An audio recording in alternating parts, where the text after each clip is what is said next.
So I'm so delighted to have you here, Tamsin, and to be interviewing you.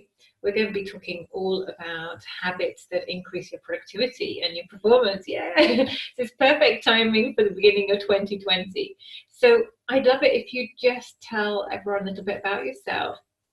Hi, hello. Thank you so much for having me, Shelley. My name is Dr. Tamsin Astor, and I am the Chief Habit Scientist. I help people exponentially improve their productivity by teaching them a few key habit shifts. And what I teach is so powerful that the leaders, the executives, the mothers, the business owners I've worked with have seen massive shifts in their personal and professional lives. Oh, amazing, amazing. And I can't wait to dive in and ask you more about exactly what those habits are that you need to work on. But I'd love you also to say a little bit about how did you become a chief habit scientist? I know everyone's probably wondering that. What do you do to become a chief habit scientist? It was not something I ever thought when I was a kid. I'm going to grow up and be, because I didn't even know about it, right? I did a PhD in cognitive neuroscience at UCL, at the Institute of Cognitive Neuroscience in Queen Square in London as part of UCL. And then in 2002, I came to the US to do a postdoctoral fellowship in education because I was feeling that studying the brain, I was adding to a body of knowledge, but I wasn't having an immediate effect on people's lives. And so when I moved to the US, I did a fellowship where I was supporting science teachers with professional development, what they got from museums, what they got from universities, and pulling museum educators into the underserved K2 community. Because St. Louis is, like where I live now in Cleveland, one of those kind of Rust Belt towns that has a lot of inner city issues when everybody started moving to the suburbs. Yeah. When I finished that postdoc, I had two sons and realized also that academia was not for me. I like working for myself. As Fabienne Frederick would say, I'm unemployable. Yay! And so I went out my own, and I started by teaching yoga in studios, but also teaching yoga in schools to teenage girls, and working with teachers and therapists using yoga and meditation as a way of managing. So again, it was really, my PhD thesis was intention and reactivity. And my whole life has really been about that. Then I suffered a few personal issues. My middle child was diagnosed with cancer. My cousin, who was like my brother, died of leukemia. My marriage was struggling. And I had all these physical issues, insomnia, food gain, weight gain, food allergies, hives, just everything seemed to be with problems. And the doctors were going, I don't know, take a test. Oh, I don't know, here's a script for drugs. And I said, look, I don't want to start taking pills that suppress symptoms that nobody understands where they came from. And so that's how I ended up discovering Ayurveda, which is the Indian science of medicine. And it's all about rituals and routines and nourishing yourself. So I started doing it, loved it, started studying it. Then I got certified as an executive coach. And I just kind of wound up following my nose and deciding that I really needed to figure out a way to support myself. And once I figured that out, I wanted to share it with the world. Oh, amazing, amazing. So you've had quite an unusual journey combining really, what some people might think are quite heady subjects, and then bringing also the sort of the yoga side in and the well-being side in. So really, this is quite an unusual approach that you've brought together, really, and that you use with clients. And I think that's what makes me unique is that I bring an East meets West approach to everything that I do. And I think that was partly the way I was raised. My father was a Jungian psychoanalyst. My uncle was an OBGYN. My grandmother was a homeopath and into essential oils. So I grew up in a world where, one way wasn't the right or wrong way. You could meld East and West and it would work brilliantly. Oh, fantastic. So let's dive into a bit to some of the habits that you find really support people with being able to be more productive, more successful. And obviously, my audience are all self-employed people like ourselves. And as a former academic as well, I totally understand why you wanted to be self-employed. 90-hour weeks for very little money is not really what I wanted to do myself. So yeah, let's dive into some of the key things that you think can help people get results. Because right now, a lot of people are thinking, okay, it's a new year. I really want to take my business to the next level this year. Right. I also really want to look after myself as well. maybe they've got some personal goals around exercise and look at, health. One of my goals is to go dancing at least once a month. Absolutely. So, what can people do to make sure that they have the right habits that leads them to the actual outcomes they're looking for this year? So the couple of things. The first thing is to really prioritize what I call the sex habits, which are sleeping, eating, and exercising. Those are very sort of core basic habits. And as mothers, as women, as entrepreneurs, we often push those ones to the side because they often cannot be right in the face, as immediate. And so really, the way I describe it to my female clients is, imagine that you are a lighthouse, and if you are not stoking the fires of your lighthouse, all those boats that are weaving around you are going to crash at your shores. So it's really key that you take the time to prioritize yourself. So make sure you get your sleep, make sure you get your healthy eating in, and make sure you get your exercise in. And one of the best ways to do that is to really start to create rituals and routines around them. So doing them at the same time every day, putting them in your calendar and making a commitment to do these, so that you commit to yourself like you commit to your children, like you commit to your clients, like you commit to your partner, like you commit to the other things in your life. And one of the easiest ways of doing that is to make it so that you don't have to think about it, right? So our brains are these amazing goal-achieving machines. And we know from the addiction literature that once a habit cycle is in place, it's really hard to break, right? There are 3 parts to a habit: the cue, the things that triggers it, the action, the actual habit, and then the reward, how it makes you feel. And the first and the third part are in the frontal cortex, which is the evolved part of the brain. We have access to it. We can talk about it. We can think about it. We can change it. The actual habit itself is buried in the mammalian brain, which is why it's so hard to do, because the brain's like, oh, I'm going to help you out. I'm going to automate it. I'm going to stick it somewhere where you don't have access to it, so that I can free up all of this great frontal lobe so that you can do amazing things, right? So you want to think about how you can harness that activity, that way that the brain works, for the good habits, right? So exercise, say, every single morning while your coffee is brewing. Every Sunday afternoon, planning out your meals for the week, so you don't get to Thursday and think, oh, screw it, I'm just going to order pizza or takeout, because takeaway in England. I've lived in America for 18 years. So that you don't, rather than going, oh, here I've already prepped out, got the broccoli ready, got the salmon marinating, I'm all good, Yeah. So those are some of the really key ones. And the thing that is really important if you work from home is creating the boundaries and space between your homework and your home life, and like bills and kids and family and all of that, and your business. Because when those blend together, it gets you into a whole lot of difficulty. Oh, yes, I totally know that one.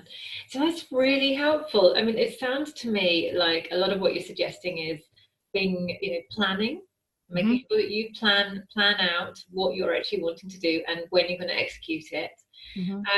And also just getting into creating a habit of doing things regularly and at similar times, and prioritizing those sex elements, sleeping, absolutely. eating, exercise. And on that note too, I'm a big fan of prioritizing pleasure, right? So we all know that we need to sleep well, we all know that we need to eat, we all know, but it's also about making it fun, right? Yeah.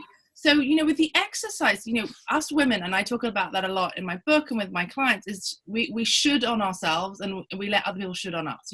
I should look this way. I should eat this food. I should, or, because you're a woman, you should, because your mother-in-law says you should, because your religious beliefs say you should, right? So navigating that, and I'm a big believer in putting pleasure first. So like you, I've started to learn to dance. Never done any kind of formal dancing. I'm learning how to samba. It's really, really tough, but it's fun. Yeah. I have a dog. I like to walk my dog or go for a jog with my jog with my dog. So it's about doing things that are fun, right? You need to eat the good stuff. You need to, but it's also about making it joyful. So, when you do your evening routine, can you massage your hands and feet with lavender lotion? Can you have a nice soak in the tub? Can you make a cup of tea? How can you make these things pleasurable and joyful too? Oh, I love that. I think that's really important, is making it fun and enjoyable. Yeah, and moving away from the shoulds. because so many of us are really good at just piling more onto our to-do list with I should have all this done. Yeah, absolutely. I should be like a size 8. Right. It's like it's the most unrealistic thing. Right. I mean, I don't know if Lizzo is popular in the UK, but she's this amazing singer who is, you know, what would be considered traditionally as plus size. But she's like, I'm just going to strut around in my tiny little outfits and love myself, you know, and it's really about, you know, honoring the body you're in right now. And one of the ways to think about that with the weight thing, I work with that around with my clients, is, you know, your brain is like Manhattan or like, you know, I don't know, Kensington in London, Knightsbridge, you know, real estate, right? And if you take up your brain with thinking about, I need to lose that extra, you know, stone or half a stone, I need to, you know, get better at making kale smoothies, and blah, blah, blah, right? That's real estate that you could be using to change the world and impact people's lives, or give your kid a hug, or dance with your friends, or read a book, or create a delicious meal, you know. And you want to think about this amazing brain we have, you know, and you don't want to fill it up with stuff that's going to weigh you down and stop you from doing the stuff you're meant to do in the world. I love it. I love it. So it sounds like you're also saying that it's very important to fill your brain with more positive affirmations rather than all the coming from the what I'm not doing or the lack kind of place. Right, and the brain is designed that way, to focus on the negative, right? Mm-hmm. The brain, like we have the negativity bias is a thing. You know, our brain is designed to go, what am I doing wrong? What have I not got? What, like the lack, right? And that's an evolutionary, you know, angle that's designed to protect us. So we have to go, okay, you know, like I get it, you know, our brain is like hasn't quite evolved as fast, you know. I mean, and that's true. Yeah. Like if you think about, you know, the last 40 years and phones and like what we're doing right now. I'm in Cleveland, Ohio. Like 20 years ago, this wouldn't have been happening. I know, you know? I know, it's amazing. It's extraordinary, right? But then there's the issue of how can we ameliorate all that speed and connection and just step back and go, hey, like, let's just fill up with the good stuff. I mean, it's like with food too. I take that approach when people are trying to change their diets. Rather than completely getting rid of a food group, add more of the good stuff to your plate. Yeah. Keep just adding more of the good stuff, you know, make it, one of my mentors used to say, reduce it to the ridiculous. You know, can you add like another leaf of broccoli, another thing of broccoli, another leaf of lettuce, another bit of kale to your plate? Can you meditate for 1 minute a day? Can you jog just around the block, right? How can you make these habit changes so small that you'll stick with them? Oh, I love that. I love that. So the sticking with it bit is often a bit that people struggle with. You know, so one of the things I've been saying is I'm not going to the gym this month because it's really busy at the gym this month and it drives me bonkers. So I'm actually just exercising at home. But I know that by the end of January, most of those extra people will have disappeared, and then I'll be happy to get back into the swimming pool again. So what I'm wondering is about those folks who know, look, I'm really good at starting, but I kind of get lost along the way, and you know, I don't complete. I kind of lose my motivation. Is there anything they can do that's going to help them to stay on track and not get lost, you know, midway through? So what most people do, and you're right, the stats actually say that about 92% by February have quit their New Year's resolutions. And exercise and food are the two biggest you know, areas that people make resolutions around. So what most people rely on is willpower. And willpower is like a muscle and it fatigues. And that's why most people drop out.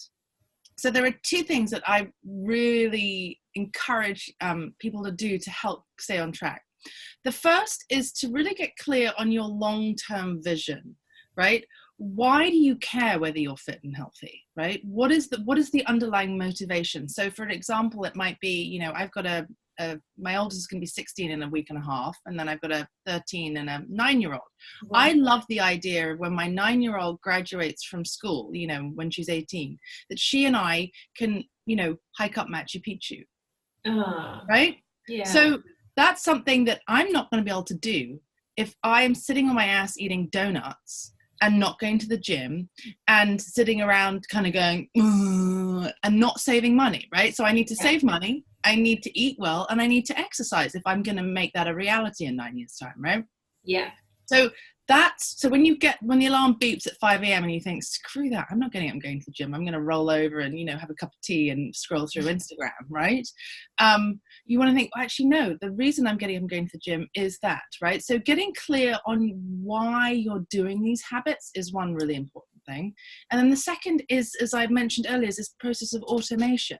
How can you automate this so that it's not a choice? You're not thinking about it. Because, when you think about it, when you're a kid, you have to learn how to brush teeth, right? Yeah. Now you don't sit there and think, maybe not, I'm going to forget. You don't even think about it, right? You just go into the bathroom and it's part of your routine, right? You brush your teeth.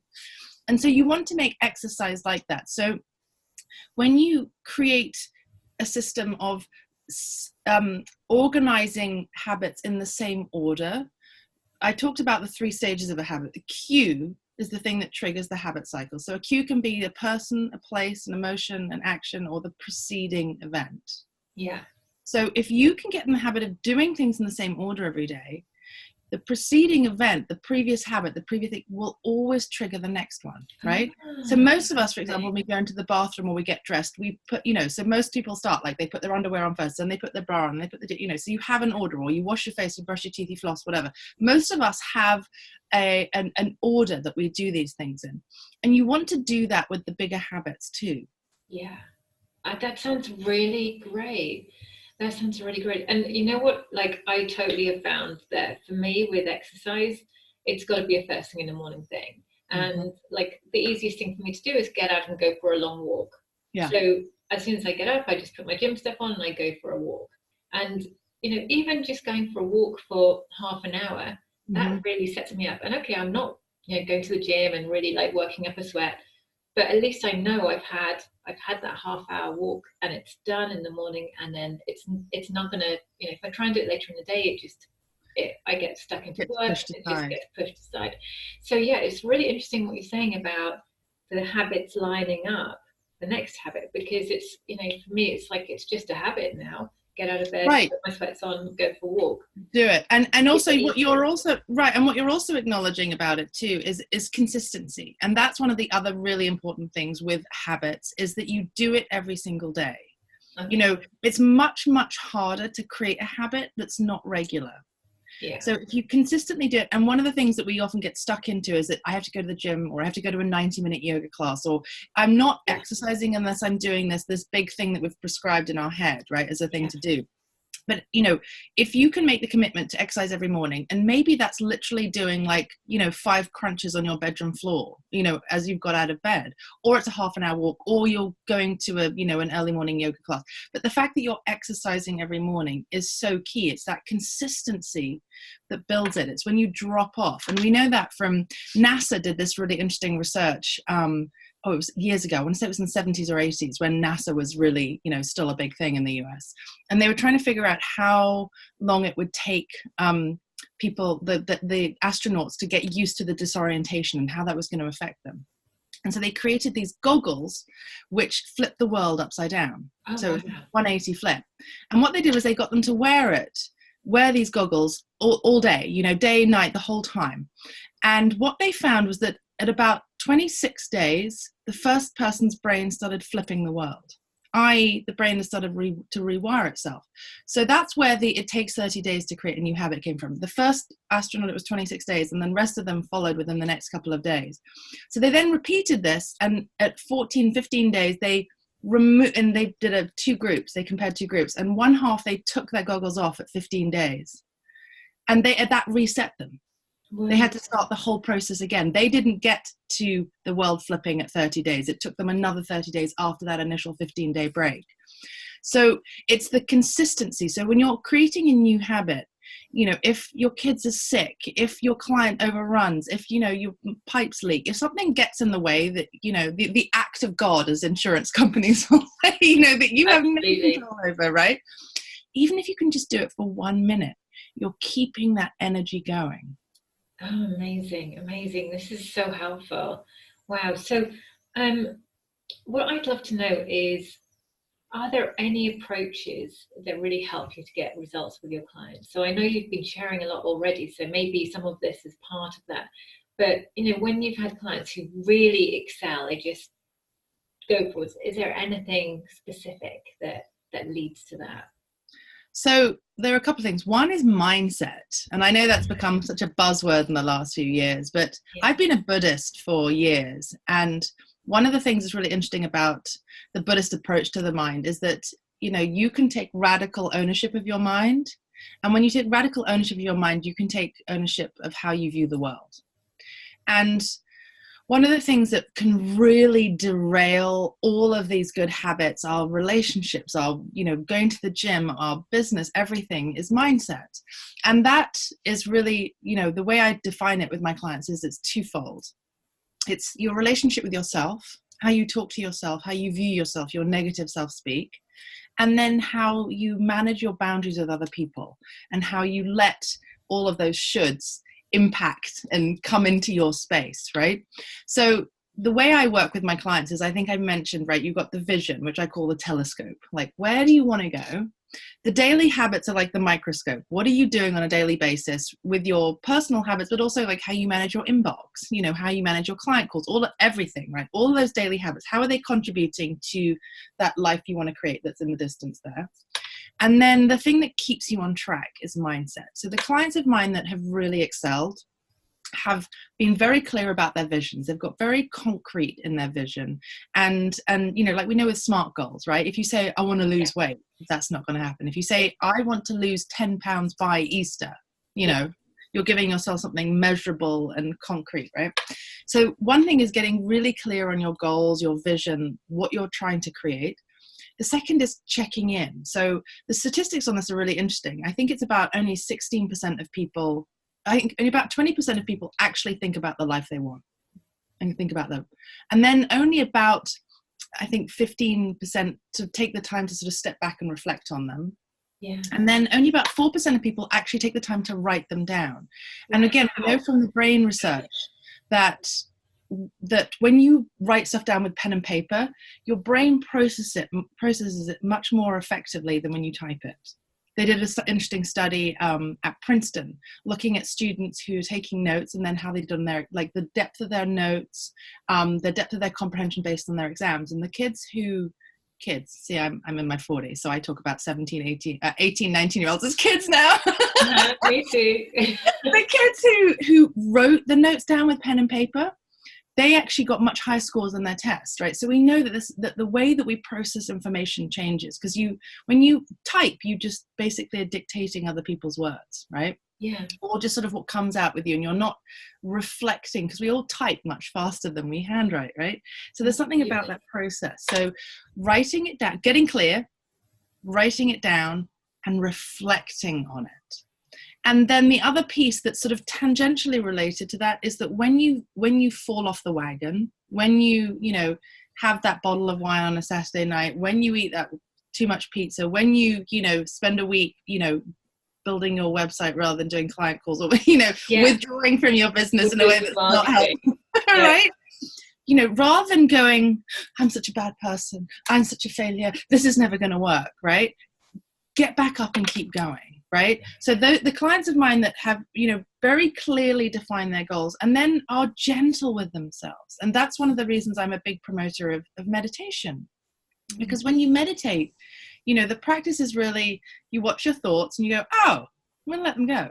I'm going to sit here and breathe. Oh, I'm going to let them go. So, and it teaches you that process of letting go rather than kind of festering, right? So it sounds like it's very, it's not just being very focused, but it's also being kind and compassionate to yourself at the same time, and understanding that acts of God and the unexpected are likely to happen. It's how you then respond to it that's important. Right. And that's part of that.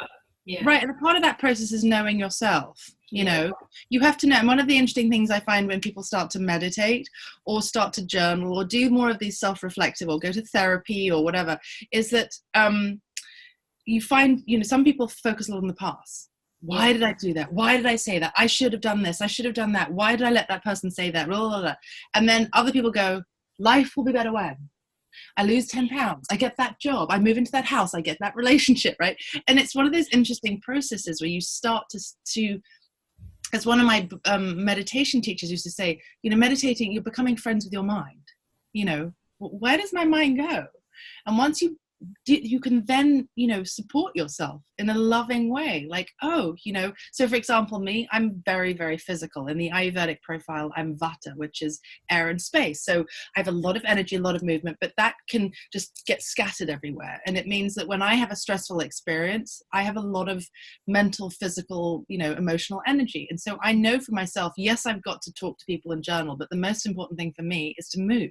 Yeah. If I don't, you know, get that adrenaline and cortisol out of my system, the classic fight flight, and go for a walk, go for a run, jump on my trampoline, take a yoga class, you know, Yeah. it's going to stagnate, you know, and I know that about myself, right? So, you know, partly it's knowing yourself and then doing what you need. Ah, great. Wow, this is amazing. I was absolutely taken aback when you said only 4% actually write their goals down. That just kind of shocked me a little bit. So, wow. So this is, I mean, yeah, just even the act for everyone listening, just even the act of writing down what you want and how that's going to happen, yeah, and a plan for how you want to make that happen, how you're going to put that into your calendar in terms of scheduling it each day. Even just doing that means that you're head and shoulders more likely to make it a reality. Wow. Right. And I think that's one of the interesting things too, is, you know, when you do this kind of work and you're you're an entrepreneur and you're surrounded by the people doing it, you're like, well, this is normal, right? Yeah. Yeah, this is it. Yeah. You know, and it's amazing how few people actually do. And the ones who really fly ahead are the ones who spend time, you know, going back in and going, well, am I making it? Am I doing it? And it's that iterative process, you know, of checking back in. Because a lot of us go, these are all my big plans. And then we never do anything about it. Yeah, and then they stay stuck in the corner. And also, you know, I think even I did a bit of a plan for last year, and I reviewed how things actually went. So I did that sort of between New Year and January, and at New Year really, and reviewed how things went. And I really, on the personal side, not just the business side, I got so much out of it, and that made me realize, you know, I hit a lot of goals that I had personally, but the thing that kind of got left behind was just going dancing, you know, just having a bit more social time. I had a huge allotment, grew a whole load of veg, which was my first time ever managing that. But actually the social side kind of and the dancing bit got kind of left out. So I'm not doing the veg this year, but I'm going to spend the time dancing and socializing. And that's okay. And maybe I'll take the veg up again next year. But you know, it's like allowing it to kind of unfold as to, okay, so this is what's right for me this year. Right. And it's about doing, you know, it's like doing an audit. You know, one of the things that I get my clients to do is do a daily habit audit when we start working together, you know, and if you aren't willing to take that time to reflect on what you're doing, what you're not doing, and then what you like doing and how much of that is, I mean, that's the thing, you know, we particularly, I think with fun and pleasure, we get so stuck in this idea of that should be a reward. Yeah. And I worked with a coach a few years ago who said, you know, what about using that as the frame for your life? Yeah. You know, rather than going, I've made all these client calls, I'm going to have a pedicure. Now I can, you know, and like, you know, I'd made this much money, I'm going to, you know, do, rather than going, what about if I start with the pleasure, the joy, the you know, the luxury, then everything's going to flow. Absolutely. So if people are listening to this and they're thinking, I'd love to find out more about, you know, all this area, maybe read something of yours, or you know, look on your website, how can they kind of find out more really about what you're doing and all your information? So you can, wonderful insight that you have. So my website is tamsinastor.com, TAMSINASTOR, and then I have a book out, Force of Habit, Unleash Your Power by Developing Great Habits, which is a lot of what I've talked about in there. And then I'm active on the socials as well. You can find me there. I'm mainly Facebook, Instagram, and LinkedIn. I'm not really a Twitter person. I get sucked into the political and then I'm like, nope. Nope. No thanks. Perfect. Well, I think we're all going to be going out and buying your book, Tamsin. So thank you so much. It's been amazing to interview you. And I'm just going to see if we have any questions, but I know that because we're streaming through Zoom to my Facebook, that it's always a little bit tricky trying to see if there are any questions in real time. I'll just have a little look and see. Okay. So there aren't at the moment, but if people are dropping some questions after this, we've stopped going live. I think you're a member of the group, aren't you, Tamsin? So you might be able to. Yes, just ask people to tag me so that I can. Absolutely, so that you can then see the posts and stuff. Perfect. And of course, I will pop in your website details and stuff into the comments as well, just so that people can immediately go and take a look at that.